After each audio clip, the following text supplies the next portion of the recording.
Hello, Cameron Trout here with the next episode of Fan Talk. Let's begin, folks. Season 1, Episode 4, Outlast 2. Let's begin. And actually, before I begin, I want to say that this video is meant mainly for mature audiences. So don't watch this video if you don't have the stomach intolerance for excessive blood, gore, and sexual content and horror. And although I have decreased that content for this video, viewer discretion is advised, so be careful. And now, for the first part of the video, I'll be talking about the story.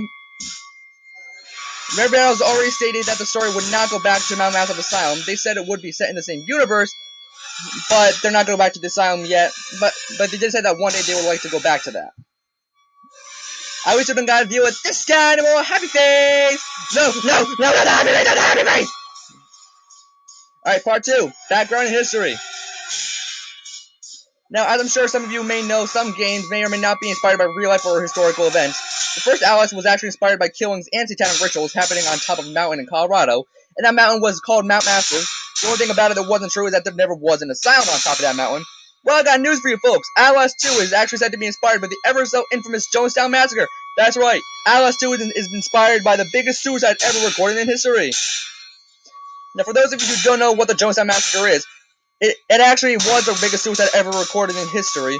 Somewhere in the 1960s, a man named Jim Jones started a cult that populated from 500 people to well over 1,000 between 1977 and 78. And after the government started investigating, Jonestown migrated to South America.